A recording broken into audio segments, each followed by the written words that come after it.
Hello everyone and welcome to the highlights of the new season opener of the URL-GT3 Championship.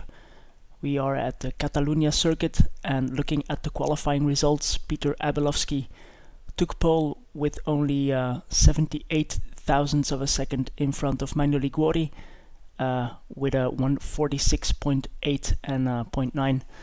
That would put them first and second in the current RSR lap stats with a car that's 15 kilograms more heavy than the standard Huracan. So very fast laps there. In third spot was Reinhard Berger. Let's have a look at the highlights of the race. So here's the grid with Peter Abelovsky on the right, Manuel Liguori on the left in both Lamborghinis, and everyone gets away cleanly. Ruan Joubert is in last position at the moment. Looks like Tony Ukic in the black Scuderia Cameron Glickenhaus is on the inside of Reinhard Berger, so he will take second position. Yes, he will. Bernie Urmi is getting close to getting P4, and Robert Horvat gets spun out there. There were three wide into turn one, and he is the victim of that. And then here it's very close between the two Italian-driven Mercedes SLSs and BMW Motorsports BMW. Oh, Bernie goes for the inside on Peter Backus, I think, and no, on Reinhard Berger, and he gets past for the moment. And then here into this tricky left-right combination, Miguel Santiago Cara will get past Ivan Gridello, but the battle is not over yet, obviously. Going into the biggest braking zone of the track here, going through the field. Alex Scott had to start from the pits in a collision here, taking some casualties, 3 drivers off the track, and they will have to fight back up the order. So that's Peter Backus going a bit wide there. Reinhard Berger got back past his countryman Bernie, so he will have to do it all over again. So finishing lap 1, it's Peter Abelovsky from Manuel Liguori, then Tony Ukic, Reinhard Berger, then his teammate Peter Backus, Bernie Urmi, then Ruan Joubert, Alex Fennell, Sandro Donadel, and so on and so on. So everyone's still quite bunched up, and there's Alex Scott trying to get close to the field again. Let's see if he can succeed. Starting lap 2, Ivan Gridello and Miguel Santiago Cara are side by side again, and the Mercedes has some advantage on the straight, but Miguel puts his car on the inside and gets past.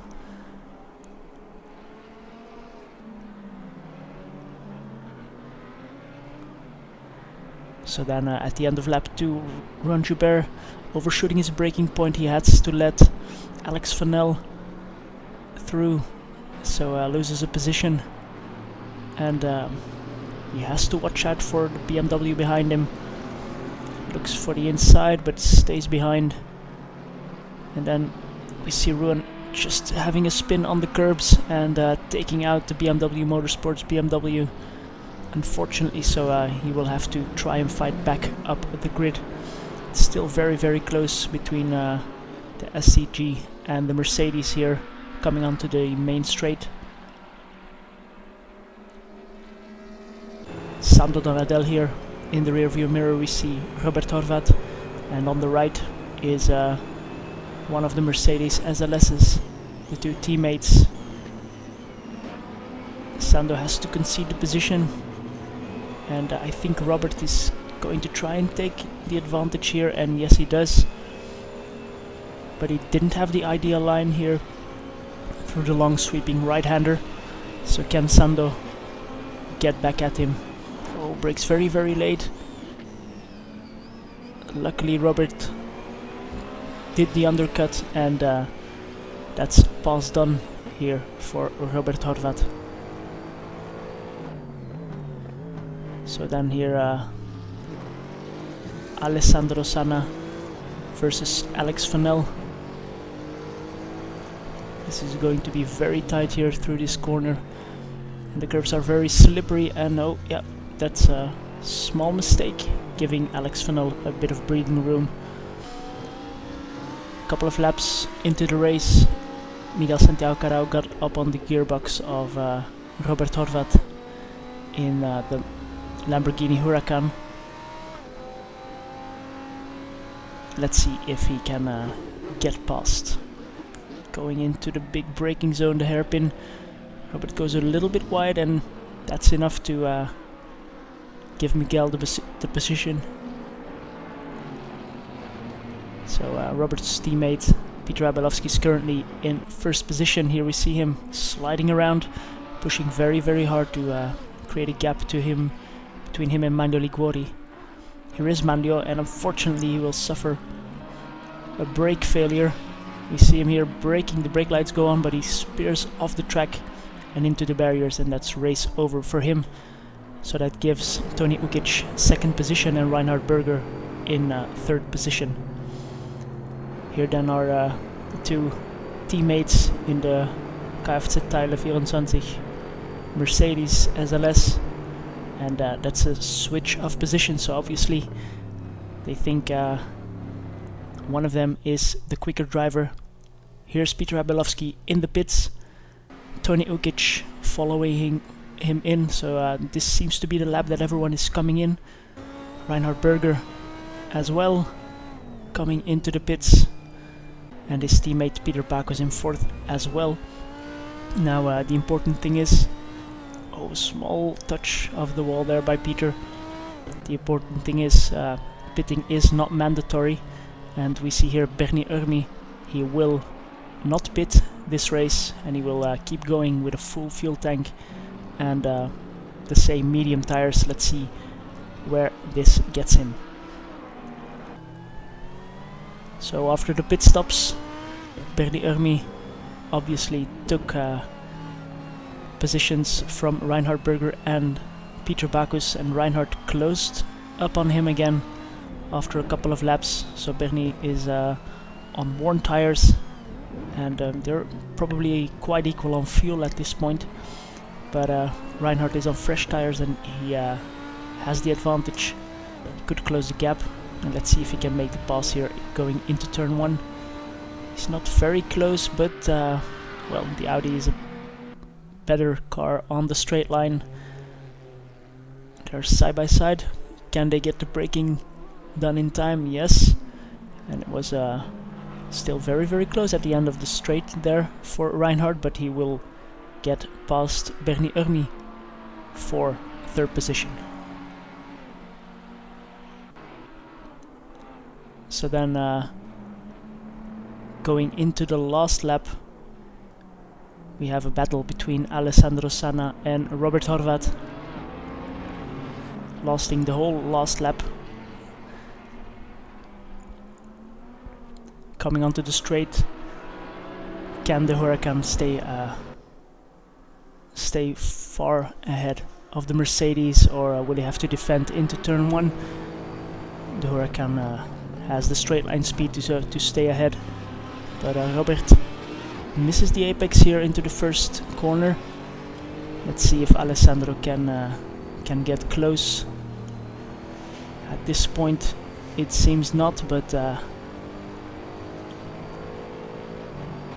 let's follow them around. So at the end of 60 minutes it all comes down to this last lap, so very important here.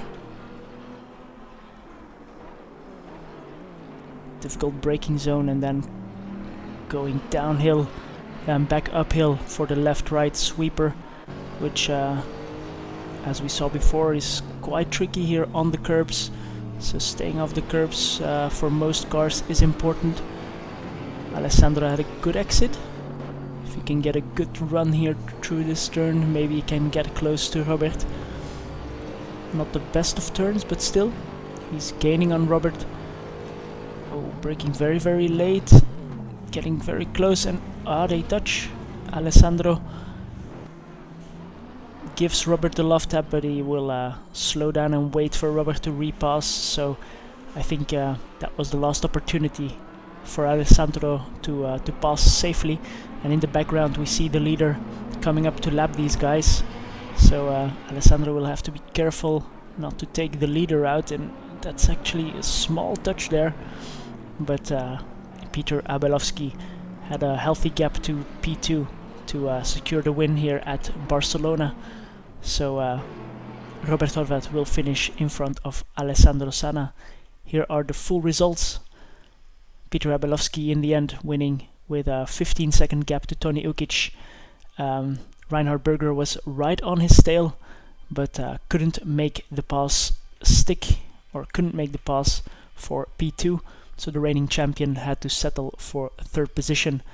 Bernie Urmi did the other strategy than all the other drivers, except for Sandro Donadel, who also did the whole race on one set of medium tires.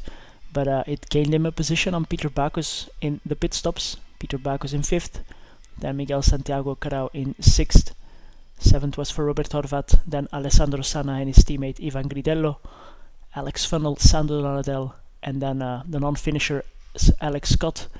Milo Liguori with a braking failure, and Ruan Gibert didn't finish the race. Next week we will be racing GT1s again in GTR2. We're going to Watkins Glen, so after Sebring staying in the US for a race at Watkins Glen, 70 minutes or 36 laps. And then the week after it's back to URL-GT3 in Assetto Corsa, and we will be racing at Brands Hatch GP circuit. The top 3 drivers will be carrying weight, so let's see if that tightens up the field even more. Join us at unitedracersleague.com, and see you next time.